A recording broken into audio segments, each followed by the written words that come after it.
Churchill gathered the cabinet around him during the war, he said that we need to raise more funds for tanks and planes and ammunition, and one of the ministers turned to him and said, well, we could raise more, we could cut the arts grant. And there was a pause, a moment's silence, and Churchill turned to him and he said, well, what's it all for then?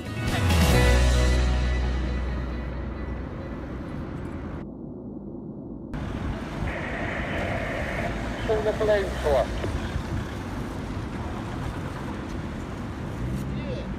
your party. It's your birthday.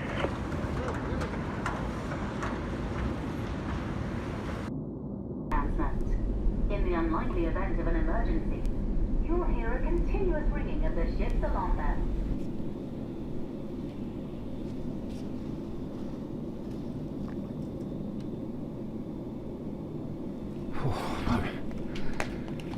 It's not, the food's not bad on this boat, I tell you.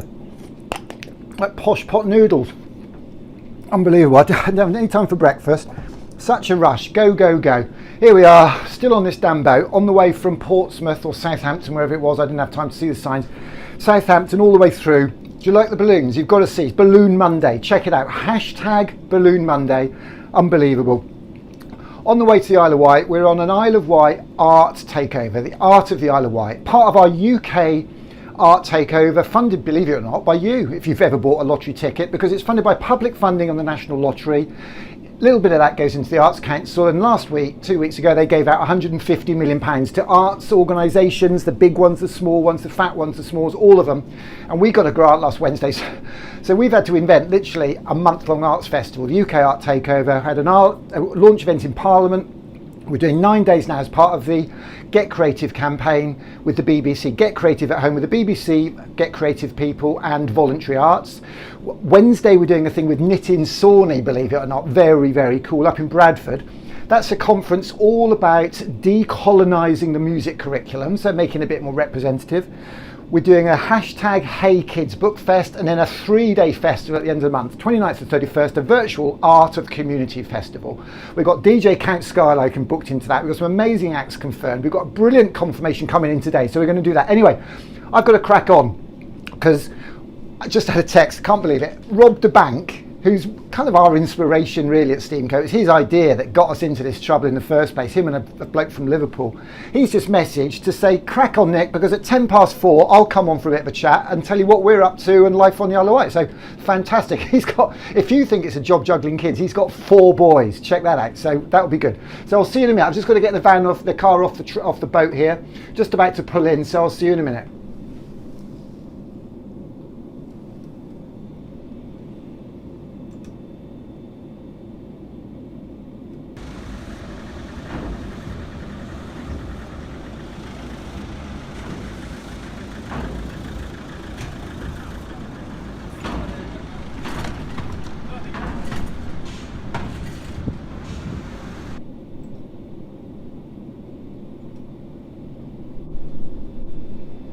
I just set my phone up on time lapse. This is me. I've literally just arrived at Key Arts. I've got to get set up. Key Arts is the community arts centre in Newport on the Isle of Wight. Everybody talks about Cowes, but Newport is kind of where all the action is as far as I can see.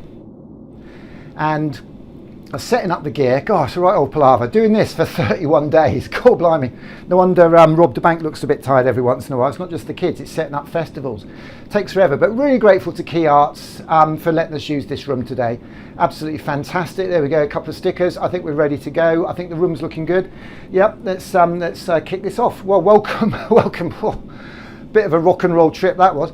Here we are on the Isle of Wight in Key Arts in Newport on the Isle of Wight. I think we could do without the boat noises now, so we'll stop that, shall we? There we go, a bit quieter, a bit of peace and quiet. All we can hear is the fans. Here I am with our amazing transporter technology, teleporting us anywhere. It's inspired by NASA.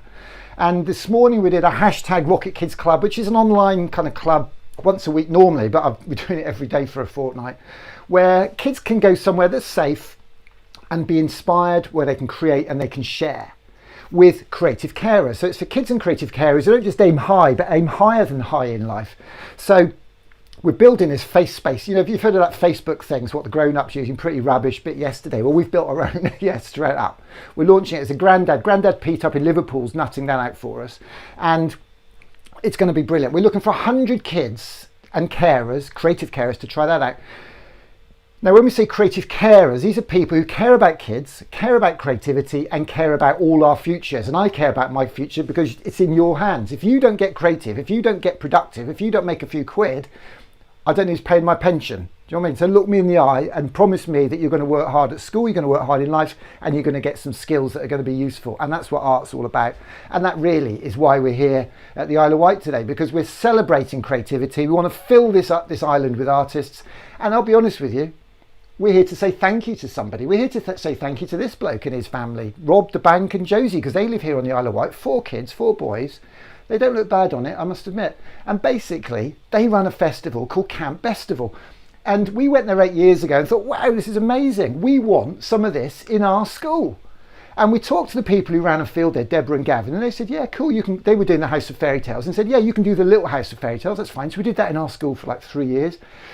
And then we changed the name to Steamco. That is it in a potted nutshell, really. So we really want to recreate that vibe of festivals and creativity and all the cool stuff in our school. My boys are grown up, 14, 16. What's the time? 4:30? Yeah, they're still in bed, 4:10 probably now. Teenagers, you know, it's like Xbox, PlayStation. But we wanted to bring that back to primary schools. My boys grew up, so I gave them a job up, and I'm rolling out all over the country. And I've got little trailers you see there. Now, we had a plan for 2 or 3 years' time to get more of those trailers on the road, but the time is now. Because we believe we can deliver this on a socially distanced basis based on what the Prime Minister said yesterday, because we thought it was very clear.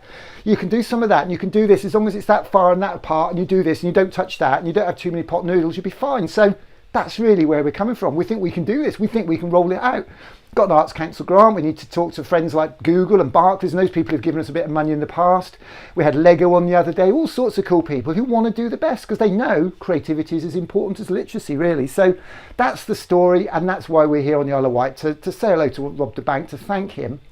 We were here about a couple of months ago, just as the coronavirus thing was kicking off, and I nipped into Asda because I knew there was going to be a bit of a rush on hand wash, and I got 2 of those big, you know, the big things with hand wash. Now, we came back here, my wife gave me a real hard time.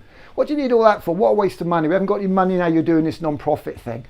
Yeah, she's lucky now. She knows now we're the only people in our street with any soap, I think. So, yeah, I'm glad I was on the Isle of Wight 2 weeks ago. And while I was there, I met some amazing people. I met a bloke called Mr. Simpson. He's Year 6 teacher at Summerfields Primary down there in the Isle of Wight. And he's on later because we convinced him to go on Twitter. He's now a Twitter sensation and is running the Hay Kids Book Festival with me on the 24th of May. He's coming on later to announce an amazing speaker. The keynote, all the teachers are going to go, you got who? Amazing. And the kids are going to love it as well. So that's a corker. We've also got a festival at the end of the month, and Graham Andre is another teacher on the Isle of Wight. We're going to have a chat with him because he runs stuff in his primary school all about festivals. So he goes to the Isle of Wight festival every year and the kids see behind the scenes, and this is what learning's all about, and this is why it's so fantastic. So that's why we love it. That's why we're here on the Isle of Wight, and that's why we're here in the Key Arts Centre. So let's go back to that, because I just want to see if I can get this Rob the Bank on the phone. I'll be honest, I went to the Isle of Wight once and they had the internet. Let's just see what the let's just see if he's got Skype on his phone, because we use Skype. We don't use any of this Zoom nonsense. It's not secure enough for us. So I'm just going to give him a buzz now and see. Fingers crossed. We've had a few technical issues today. The BT internet has gone down a couple of times. If the internet goes down, just stay with it. We'll come back. We'll have to just start the stream again, but we're not going anywhere.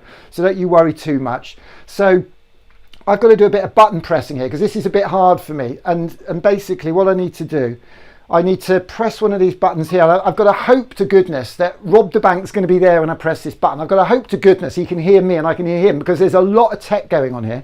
So let me press that button. There, hang on, that's not Rob the Bank, that's a scarecrow, isn't it? What's going on there? Hello, Mr. Bank. Is it Mr. Bank or Mr. De Bank? I'm never too sure what to call you. I'm a bit windswept today. It's very windy down here on the Isle of Wight. Is it? Let me turn you up a little bit and then we'll be able to hear you. You haven't had your hair cut lately then, by the look of it? Neither have I. I was 16. Was your daddy a bank robber out of interest, or was that just the Clash song? Just the Clash, I'm afraid. Just the Clash. So where are you, Mr. De Bank, at the moment? Sunny Yarmouth on the northwest coast of ye olde Isle of Wight. Yeah, enjoying a blustery day. Looking a bit breezy. Has the Prime Minister been on yet and said his bit and sort of clarified the situation on anything? Well, he's been on. I wouldn't say the latter part of your statement was achieved, but yeah, is pretty much the same as last night. But let's not get political. No, I'm not getting political, mate. You won't get me getting political. I'm paid for by not by the taxpayer. It's government money. It's actually our money. We buy lottery tickets. It goes into the Arts Council. It comes back. I'm not here to diss the government. I'll criticise. Money. I beg your pardon. This is Boris's money you're spending. It's not Boris's money. It's our money. That's not. Do you know Tony Cordy from Glastonbury? Have you come across him? No. Oh my God, legend. So he runs Kidsfield at Glastonbury. That's his gig for 25 years. The biggest free kids festival in the world, he reckons. He absolutely loves it. He's introduced us to amazing people. There was a little girl there who literally was in the sandpit at Kidsfield 20 years ago. He saw her growing up. She's now a sculptor, doing amazing sculptures of that guy who's got the really deformed face like the Elephant Man, and she now does set design at Boomtown. Wow. Do you know what I mean? Correct answer. I spent most of last year's Glastonbury in the kids' field because we took all the kids, and it was the coolest spot there with the most shade. So yeah, it was. I love the kids' field at Glastonbury too.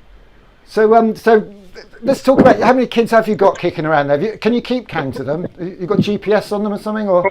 4 at the last count, and hopefully no more. So I need to go and get myself. Anyway, enough on that. But yeah, it's 4. You must be finding that coronavirus app quite useful, actually, to sort of keep track of your own kids, if nothing else. Right? You can find them in the supermarket when I lose them. Yeah. I mean, we've had a couple of chats. You've been very generous to us. We almost had a Camp Festival takeover last year because you gave us a massive pitch. We were on main stage, DJ with Caravanserai. I mean, what took you from Festival to Camp Festival? Was it having kids basically, or because obviously Festival was your first baby, wasn't it? Yeah. So we were obviously fully into running Festival as a kind of 24-hour crazy rave, and then we started having kids as soon as we had our first child, Arlo. Then 14 years ago, then Josie and me sort of thought about kind of doing something for the kids and something where we could kind of chill out with our own kids. And Camp Festival was born, and luckily not that many people have done family festivals apart from us. So there's not that much competition, unlike many other corners of the market. So and we love it. It's our favourite festival now, just to kind of chill out and hang out with our kids as well as do some work. It's lovely. I mean, you really capture it because it's just quality all the way through. I mean, I'm not into, personally, don't get me wrong, I'm not into Mr. Tumble, but if you are, that's quality. That's A-list, isn't it? And yeah, Nile Rodgers' Sister Sledge. I mean, I don't know if this qualifies me as a disco dad, but I'm holding up a mirror ball now. We're not messing about here in this little lock-in. Mirror ball under the table. That's Saturday night sorted. Green screen, mirror ball, crash helmet. Well, that's because I have to cycle everywhere. And I'm having a bit of a bad hair day, to be honest. I'm not like you. You've got a permanent. You've got a permanent bad hair day. What are you on about? So what's the vibe at the moment? Festivals. Chris Tofu's got his head in his hands every time I chat to him. He's been on 3 or 4 times. I mean, it's difficult decision time, isn't it? Yeah, I mean it is. It's there's a lot of guessing and guesswork, and I wouldn't like to comment officially, but no. I wouldn't say that this year's looking particularly great for anyone. But I'm very glass half full, as you know, Nick, and I'm confident that the festival market will bounce back. I think it will be a slightly slimmer, kind of leaner machine maybe, but it will definitely bounce back. The UK festival market is by far and away the best in the world and the busiest, and people are going to be absolutely ripe for a party after all this is over, aren't they? So whenever that is, people are going to want to get outside and party and let their hair down. Well, you're not messing about. I mean, you had a fantastic weekend over Easter, didn't you? Was that good for you? I mean, obviously you weren't in the mosh pit in quite the same way, but you must have been vibing off that. It was brilliant. Yeah, I mean, we had a great indoor kind of Camp Festival pop-up sleepover. So people slept in tents in their living rooms or in their kitchens or whatever, and got their kids all involved. They dressed up the house. They all dressed up. We had Sarah Cox. We had Fatboy Slim's daughter got over 1 million views on YouTube. Wow. From doing a sort of DJ set in their house, and all the sort of Camp Festival magic.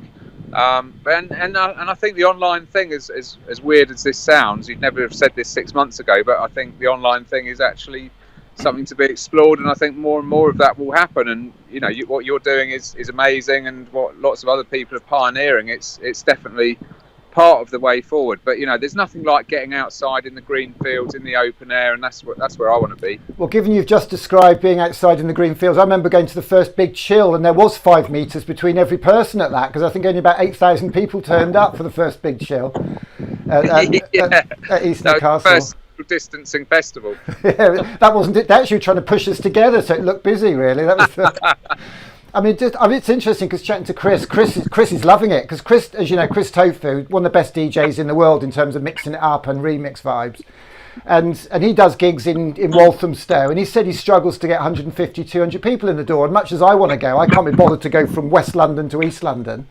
But he reckons he's doing things online now. He's getting 1,000-2,000 people logging in, which doesn't surprise me, because there's a global market for his vibe, isn't there? And if he were to charge £1 a ticket, suddenly he can actually pay his petrol to his bedroom to do it, can't he? I do think it is a serious ongoing thing that we will do more and more of, because whatever happens, some people are going to be nervous about going out. Families might be a bit nervous to start with. So I think for the next year or so, I think the online thing is really important, and it's giving us all a bit of sanity. We need to talk to each other. We need to see each other's faces. We need to have a bit of a dance. We need to talk to each other really, in that connection, that contact. Have you been to an online gig? Did you do any of the Manchester stuff? What do they call it, Manchester streaming or something, whatever? Because the city's done a big one. Yeah, I did that I DJ'd in my bathroom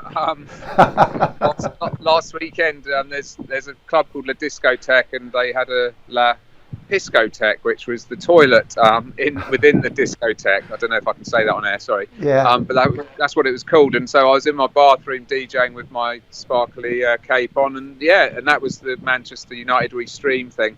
I was DJing last night.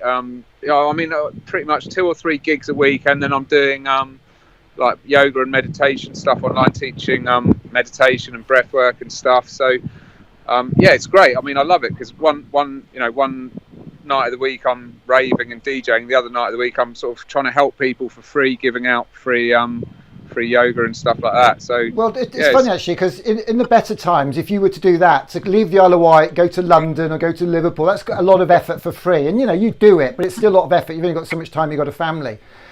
You talk about giving, but do you find you actually get almost as much back by doing it at the moment as well? It's a good vibe, that give and take, isn't it? The sharing. Yeah, so it's amazing. I mean, some of the sleep retreat stuff I've been doing, which is my wellness kind of platform. You have like 200 people turn up and do an online hour with you, and they're so grateful. The gratitude you get at the end of it is incredible. And before that, the most I was ever doing was like 30 people at a time in a room once a month in London, and this is every week. So I'm actually getting access to more people and helping more people, hopefully teaching them some helpful ways of sort of beating anxiety and stress at the moment. I get kicked out of my bedroom every morning quite early, because my wife gets a laptop out for a bit of yoga with somebody or other. That's what she tells me. I don't know if hope it's not online porn she's logging into. But behave yourself. This is the adult show. We did the kids one this morning. But the thing with you, if you're DJing, okay, the bathroom was a bit of an exception. If the Manchester We Stream thing, United We Stream, what was the vibe for you as a DJ in that context? Were you getting the vibe, or were you just in a cold room, echoey, blah, blah, blah? Was there a vibe for you DJing like that? Yeah, weirdly, you get a bit of a buzz. I mean, it is not the same as loads of sweaty people in your face, kind of hands in the air, kind of, shouting. Hang on, where have you been going lately? That sounds good. But you do get feedback. You can feel like the especially on Instagram Live or something, you can see how many people are watching you. Some of the more sophisticated ones, you can't see that. But United We Stream, they have go-go dancers and stuff in other rooms, and they're cutting the video in and out, so they're putting dancers over the top of your set. They're using visuals. Some DJs like Diplo, if you watch him streaming, he's got all these mad effects and this amazing studio that he does it from. So there's some really innovative technology going on, which will definitely last the course. However, don't want to make the point again. I do want to get back in the field and just party in the field. No, you bang on. I'm not being funny, because when you did your Easter Sunday thing, you put a shout out, and I was flat out getting all this set up, and I saw the email at the last minute, and you said, yeah, get involved. So I went down to flipping Lulworth Castle, didn't I? I was down there with 3 boxes of records, I took two 1200s because you didn't have any decks. Like, well, they had decks, they didn't have any needles. And I'm sat there at Lulworth Castle, and then I checked my email. It was off Chris Tofu because I was supposed to be doing the Caravanserai set, and I'm on my own. So I actually set up and did a little set down there. I'll send you a link to that. But the thing for me, I think what's fascinating for me here, my background is digital experience stuff. We have to reimagine what we know as a club, you know. So a DJ, you know how DJs don't speak on microphones. It's like the one thing you just don't do. Well, maybe there's something to be said for breaking those barriers down and actually getting people to Skype in, as you've Skyped into this. And if people were Skyping in on a green screen background, they could actually almost be in the room saying, "Hey, Robbie, you got any Spandau Ballet?" You know, or whatever it is. They could pull some moves. So it's not just go-go dancers. You can bring the audience into your set, and that's what we're doing here. So I like it. Yeah, well, we'll have to. Well, if you get next time we give you a buzz, you've got a blue sky behind you. We'll get a blue screen behind you, and we'll get you sort of pulling a few moves, mate. You're an absolute legend. I can't thank you enough. I wanted to get. Well, thank you, and thanks for everything you're doing because it's incredible for the kids and kids of all ages. STEAM is amazing, an amazing thing, and it's what we need at the moment is, you know, inspiring, educational, fun stuff to watch and experience. Well, thank you, man. All I'd say to you is that it's all about kids and creative carers. People who care about kids, they care about creativity, and they care about our futures. And we're launching a Facebook thing to connect kids in estates in Leeds and Redruth in Cornwall and the East End of London with the cool creative people that you know who haven't got kids yet or who've had kids. I mean, the other day I saw you, was it your dad playing the trombone on VE Day or something like that? Yeah, he did. Yeah. I mean, what? That went a bit. He's well chuffed with that, like 12,000 views or something. Hard post.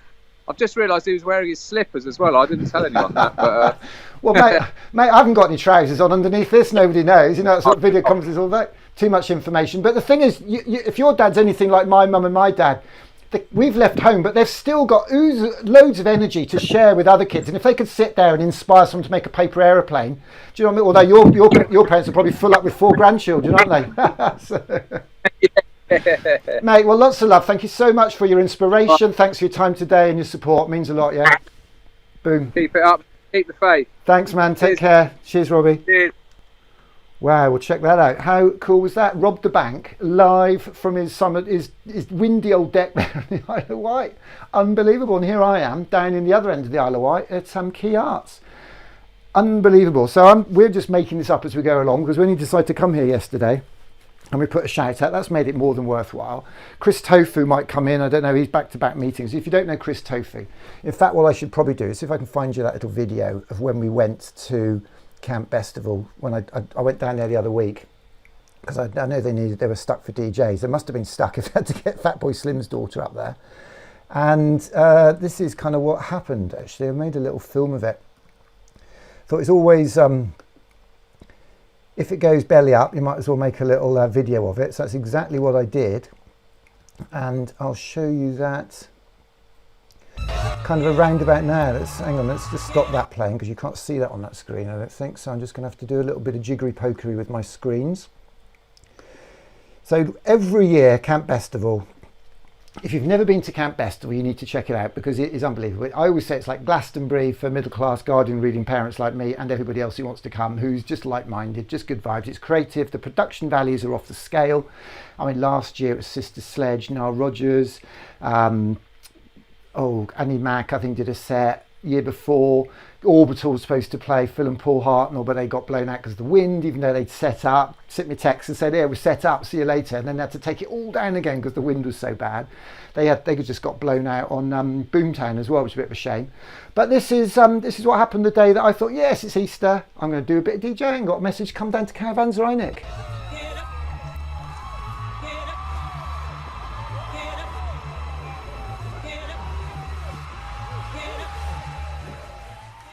Is everybody?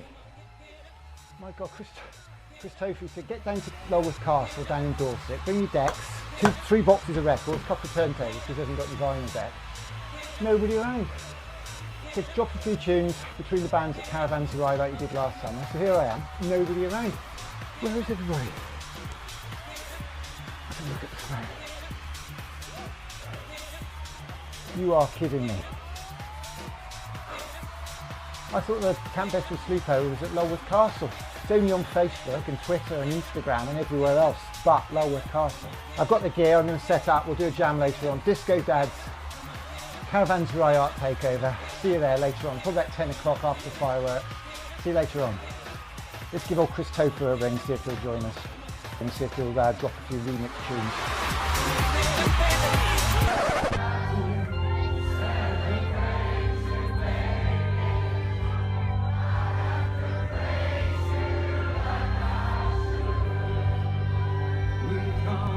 So this is Caravanserai, this is the vibe, this is the mighty Chris Tofu's little corner of Camp Festival, which is just wonderful. And this is the DJ set I did with some records here from the community lock-in. Rob the Bank, we need to celebrate you for your creativity, for your inspiration. The Lord blesses each and every one of y'all. He sends me a message from heaven. He sends me a message that he wants you to rise up. He wants you to rise up. He wants you to rise up. He wants you to rise up. He wants you to rise up. He wants you to rise up. Oh my God.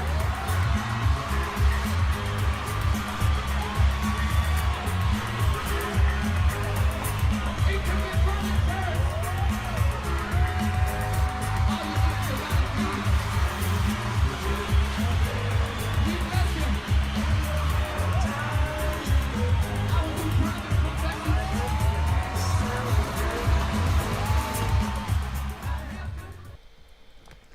So that is the wonder of Camp Festival. That's a little taste of the vibes. That was the weekend that we set this up the first time, and I thought, hey, we'll try some DJing. And I got the gear out of the loft and off we went. And just going to get the next guest lined up because we were hoping to get Chris Tofu on. He's back to back in meetings. So these guys are running festivals. They are pulling their hair out, trying to make this stuff work, try to understand what's going on. Really very, very stressful. We've done broadcasts this week from Pretend Glastonbury. It's all pretend, you know that, it's all pretend. We have to remind everybody every once in a while. I've got a little sign here, it's all pretend, so do not go to Somerset, do not go to the Isle of Wight. Rob the Bank is back indoors now, you cannot go and see Rob the Bank. We could possibly hang this up here and make that bit obvious. But no, we are not doing that, so I'm just going to get the next guest lined up, who's going to be Graham Andre. I haven't got his Skype details, so I'm going to have to track him down on Skype. Graham Andre, amazing teacher on the Isle of Wight, but his impact is felt far and wide. He's just on fire. So we're going to get Graham Andre, and then we're going to get Mr. Simpson, who's got a massive announcement for our book festival, and that's going to be about 5 o'clock, I think. I just want to run this little film for you, because this is the sort of nonsense that we all get up to at Camp Festival every year with our Steamco Rocket Kids session.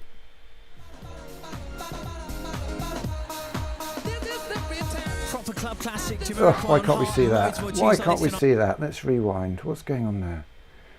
That's an annoying one, isn't it? So that should be on there. Oh, maybe that'll work now.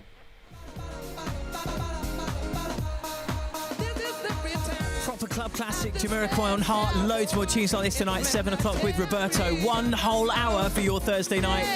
Big shout out to the Rocket Boys and Girls and the Steamco posse. Off to do their stage show at Camp Festival tonight. That is going to be an incredible night. This is hard. I'm really proud of my dad. He volunteers in an Oxfam bookshop, and one day he gave me a book he'd come across. He said Rocket Boys by Homer Hickam was the best book he's ever read.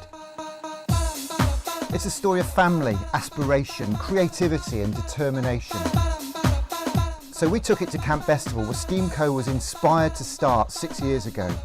Since then, we've built a social movement that's powered communities to inspire kids with creativity, from Liverpool to Sunderland to Cornwall to London. Creativity is not the monopoly of artists. Unleashing the power of art, creativity. We took the Steamco drop truck along and ran rocket science activities all day, where kids and their parents could make rockets out of pieces of paper and fire them several hundred feet in the air. Each day we held the Rocket Boys stage show, which was inspired by Homer's book. The story of Rocket Boys starts when Homer and a few of his mates saw the Sputnik bright in the October sky and decided to make their own rocket. We managed to find a drama teacher in the audience who could read passages from the book. The Russians have launched a satellite into space. And we also found our very own rocket scientist, Neil Atkin. Hey, guess what? That's what rockets do. They push lots of air out behind them who showed us how rockets work and also about things called exoplanets and how many trillion there are in the universe. He also gave out Tim Peake activity packs developed by the Institute of Physics. Sadly, Homer wasn't able to join us in person, but we did manage to connect with him on the cardboard com. Hello England, this is Homer Hickam here on a cardboard video call from the US of A. I hope the story of the Rocket Boys inspires you to work hard at school to gain STEAM skills and then follow your dreams just like I did. Every day we gave copies of Rocket Boys away to people in the audience and we're just blown away by the way it touched them. This is like one of the best books I've ever read. I'm not much of a reader and I'm already quite a way into it. And Dylan's had a day and a half, it's absolutely finished. He loved it to bits and Steamco did great stuff, so thank you. 20 seconds and counting. By the end of Rocket Boys, Homer and his friends had built a rocket that went 6 miles high in the sky and they were the pride of their whole community. T-minus 15 seconds, guidance is internal. To celebrate this, we let a real rocket off at the end of every stage show at Camp Festival. 10, 9, ignition sequence start. 6, 5, 4, 3, 2, 1, 0. Liftoff. We have a liftoff. Liftoff. We have a liftoff. 32 minutes past the hour. Liftoff on Apollo. Tower clear. Steamco provide the inspiration and resources for communities to run their own Steamco days in their schools. Here we are running the rocket science activity at West Lulworth Primary School, just down the road from Camp Festival a few weeks before. Get in touch if you'd like help running a Steamco day, or if you'd like to borrow the drop truck or even sponsor one to take these resources to communities across the UK that really need them.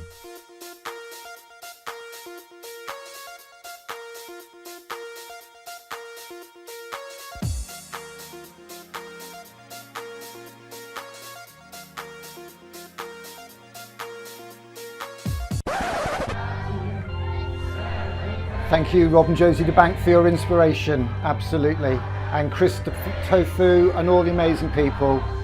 This is the magic of Caravanserai. This is the wonder of a Saturday night. Thanks to all these amazing people for their help and support, because we wouldn't be here as Steamco if it wasn't for Rob DeBank and Josie and their creativity and their inspiration.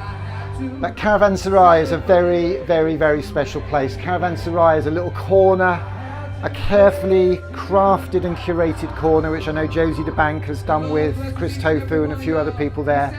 But this guy is off the scale. This act is incredible. Unbelievable. He wants you to rise up. Oh my God. And here we are in the Isle of Wight. Here we are on the Isle of Wight, waiting for our next VIP. It's like being in the green room at Camp Festival. This is waiting for these VIPs to kind of roll in. And we are I'm not being funny now, this is beyond a joke. We are actually scraping the barrel, because when I press that button there, up comes Graham Andre. Hello, Mr. Andre. Can you hear me? Go on, say something. All right, I haven't turned you on. Can you hear me? I can now. It's me. You had a bit of a problem earlier. That was a different thing. Yeah, I can't see you either. Well, that's because I turned you off, you see, because we're on Skype. We're not using one of these pony little platforms that you use on your Brewhead things. This is like hardcore. Yeah, but at least I can see people when I do it. So what you have to do is I could do this. Okay, I could turn you on, you see. This is what happens. And I don't mind warts and all. That's our vibe. So when I turn my camera on, you can see me now. You see, you're happy now, aren't you? Yeah, that's better. But the trouble is that everybody can see me in the top right-hand corner of that video against the green curtain, and they're all thinking, what's he doing in front of that green curtain? Because he's in Key Arts in Newport, you see. It doesn't really matter. See, if you'd got the memo, you'd have got another screen running with YouTube on, you see. Yeah. Well, there you go. Right. Well, not to worry. It doesn't matter. It doesn't matter. I'll leave it on. What's this? Wait a minute, Nick. Wait a minute. I've got a bone to pick with you, by the way. Go on then. You were saying earlier about that Newport was the place to be on the Isle of Wight. That's what I heard. Yeah, it's not though, is it? It's cows. It's cows. Come on. Well, you've got a chain ferry. That's all I saw while I was there. Actually, it's a nice little... You've got to get it right. You've got to get it right. Yeah, well, you obviously didn't see the proper part of cows, did you? I did have a nice pint. I'll be honest. I had an Airbnb, £20 a night Airbnb. Had a whole top floor of a house, and it was over the road from a little pub just down the back of the chain ferry, actually. You know that strip where there's a load of factories, and there's a lovely little pub down there on the side. It looks like a house that's been converted into a pub. the Queen Victoria or something, was it? Victoria? That's East Cowes, mate. That's hang different. on. So you are getting technical, aren't you? Yeah. See, West Cowes is the classy region. Is that right? Is it? Yeah. So can you just pull your screen up a little bit, because we're all sort of we're all belly button and no top of your head here at the moment. Can you see yourself on this? Can you see yourself on there? Yeah, I can see me. I can see me good. Just for or maybe I've got the thing tweaked. Hang on, it might just be me. Hold on, it might be the way I've got these things, because I can do quite a lot. You see. Oh, maybe that's me. Yeah. You've had a few tech problems today, haven't you, Nick? What's up? Well, the internet went down once or twice. Yeah, I think the internet's been dodgy everywhere today. Has it? That's interesting. Yeah, we've had a few problems with the internet. Well, I'll be honest with you. I know you like the tech. So you were telling me about StreamYard, and I'd seen it a few times. I thought that sounds fantastic, and I did do a test. And with StreamYard, if you lose the internet, it doesn't shut down your feed. So it doesn't shut down Facebook and YouTube. It keeps going. So when you get the internet back, which we always do, well, nearly always, you then don't have to start a new stream. So you don't end up with 5 streams on YouTube. It's one continuous one with a black bit, which is fine. Yeah. The only trouble with StreamYard is I couldn't connect the audio out of our Vision Mixer into it, which is why what you heard earlier didn't have the audio from one of the devices, because the audio here is so complicated. Yeah. I saw you showing everybody earlier with the stuff you got in there. Well, if I show you this, if I just show you this, you need to streamline it a bit, Nick. Yeah, but it depends. It depends if you want to do the same as everybody else, because I know that's not what you teach your kids. You teach them to be different and celebrate their difference. How many laptops have you got? You know, you've got to be smart. 5. Well, 5 laptops. Yeah, the thing is, you see, because if you want individual control, they've all got to be individual feeds. You see, so there's 3 different Skypers coming in. And because of that, I can Vision Mix them, and I can put different things in different places. So if you come in on a blue screen, I can put you in front of a picture of the art centre here or whatever. So it just gives you that bit of difference, really, because I think everybody's now on video conferences, aren't they, obviously, and everybody's on Zoom. Let's get that back. Everybody's either on Zoom or the other one. So it's just I'm trying to think too much. I've done that now. So people value something different. Even the BBC output looks like a flipping Zoom conference now, doesn't it? Do you know what I mean? So we use GoToMeeting at school. Oh, that's the Cisco thing. Yeah, it's quite. That was one of the old school video conferencing systems. Quite robust. I'll tell you what, I love that StreamYard. I'm going to get that working today. I just didn't want to, with Rob the Bank coming on, I didn't really want to sort of try a new technical setup at 10 to 4. You know what I mean? Yeah. And this is fine, but I do like. No, it's good. StreamYard's good. It was a bonus getting Rob on, wasn't it? That was great, wasn't it? Yeah. He's such a lovely bloke, so generous, and that's fantastic.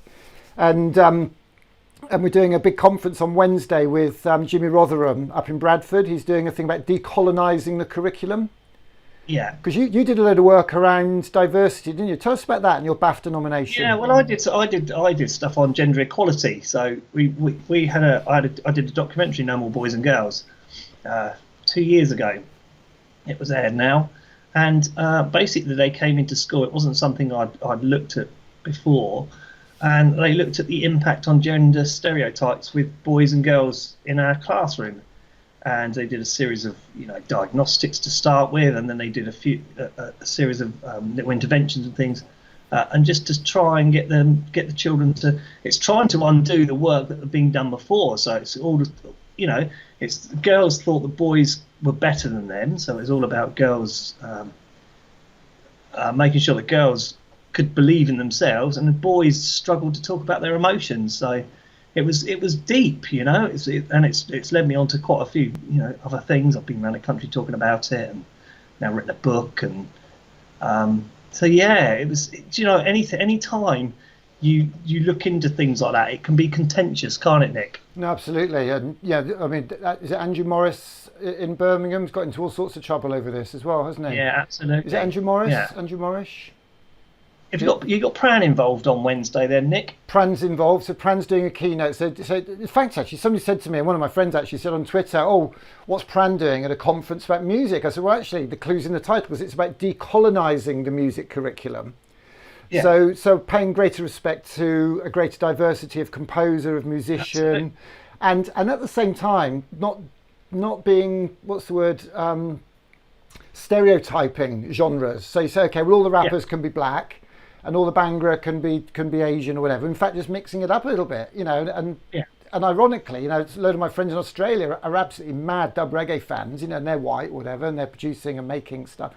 And we just need to be a bit more gender blind about this stuff. But I mean, Pran's absolutely right. You actually need to overcompensate to bring everybody back to a slightly even keel, because we're all totally brought up on this stuff. And, you know, there's an element of racism in everything we say without even thinking and realising it sometimes. And Pran's amazing. So I think he absolutely does deserve a place there. He should be there. The other person is Nitin Sawhney as well. So world-class musician. So Jimmy's done really well with that lineup. Yeah, nice. I think that's something we looked at as well, Nick. When we started looking at gender equality, we started looking at our curriculum, and basically all the scientists that we looked at were white, white men. Well, the geography, it was white men that we looked at, the explorers, etc. So we then had to look at it and say, right, we need to be doing a mixture of boys and girls, or men and women. We need scientists that women can aspire to be, that girls can aspire to be, but also that they inspire the boys as well, and to know that actually girls are capable of doing these things. Women in computing we've looked at, because we were just looking at men before, so it's really important to do that. No, I completely agree, and it's also actually quite difficult sometimes as well, because you can't rewrite history. You know, the large majority of these people are men, and you always want the best people, but you do have to positively discriminate occasionally as well. One thing that really struck me actually, I mean, for Jimmy to be able to get Nitin Sawhney, who is one of the world's most acclaimed musicians in his genre, and across genres. I saw him at the Barbican last year, and Pran's is like A-list on the education circuit. I mean, I'm seeing a lot of people being much more generous with their time, because they can, you know, because they there's only so much they can do. They want to, you know, people should be able to get paid for doing virtual stuff as well. It shouldn't make any difference if people value it. As long as the economic model is there, people are paying, then people should be paid to speak. Yeah. But you've been go on. Yeah, it's like the global brewer isolation that I've been organising for the weekend. I've got people like Jazz and Par 4, who, you know, she normally charges quite a lot of money and gets paid really well for what she does, and she's come forward and is going to do it for free. We've got Chris Loop. He used to be the bodyguard for Nelson Mandela. Wow. He does a circuit, and he's generously given his time. In fact, everybody. I mean, we've got no, it's almost 30 presenters now, and we're still looking at adding a few more, but all of them are really kindly giving their time, and these are people that from all over the world as well. You know, they don't know me, they don't know Ed, but they've said that they want to do it. They said they want to be involved, and they've taken us. You know, they've trusted us that we are going to do well by them. But I think it's going to be amazing. It's going to be a fantastic day. Well, you ran an event the other week which was incredibly successful, didn't you? The Brewer Isolation. Yeah. So you're going global now. I mean, Jazz is. I mean, she charges a lot of money. That's her life. That's her income, and that's fair enough. Absolutely. To a certain extent, you charge what you can, but at the same time, you don't get mercenary. And I know that she still does a number of free gigs. She still does a number of the smaller ones, but it's very difficult, you know, because everybody's running teach meets, and you go to teach meets. It turns out that everybody's there from one school, you know, so you're not exactly spreading the word, or you know, and you've got to be quite mercenary about it. So, no, Jazz is great. I've known Jazz got 20 odd years now. She's quite a character, and you know, she's done a hell of a lot of stuff. I always remember that. She did a talk up here in St John's Wood, actually. What was it? Quinton Kynaston, when Ross McGill was there, because he said, "Oh, I need a keynote." You know that thing. Everybody's trying to find fresh speakers, aren't they? Let's face it. Yeah. You know, not the same old ones. He said, "Look, I've had everybody," and I said, "Well, it's this friend of mine I've known for years. I just reconnected called Jazz." He said, "Oh, go on then." I said, "Well, she's on The Apprentice," so he booked her. And then on the back of that, she got a two-book gig on the back of that, and then she did the TEDx, which was unbelievable. Do you see her TEDx talk as well? Yeah, she's amazing. She's great. So and the other thing is, you know, you've got to be careful you don't do too many talks, otherwise people know all the lines and they know the story. So I think she's done the right thing of charging, and I know she's still got her phonics stuff, but most importantly to Jazz, the most important thing in her life is her family. She's got 3 kids that she's juggling as well, and her husband. Yeah. So fair dues, you know, and so that's great. You having a bit of a knees up afterwards, are we, or are we going to get the decks out again? What do you think? No, yeah, I've not thought about far ahead yet. No. You know me. It'd probably be the day before I contact you and say, "Do you want to do something?" Well, that's my style, mate. Don't even ask me what I'm doing tomorrow. Do you know? I honestly don't know where we are tomorrow. We're doing 7 days of this. Yeah. It might be Liverpool. So as soon as I finish now, I'm going to have a flap and send a few emails and see what we can pull off. I mean, we've got you in today, which is brilliant. We've got Rob the Bank was a bonus. The Key Arts people said, yeah, you can use the venue, but they've furloughed all their staff, and they can't rely on anybody to, if people aren't getting paid, they shouldn't be on, doing social media. It's mad, isn't it? Really, I mean, it's the way it is.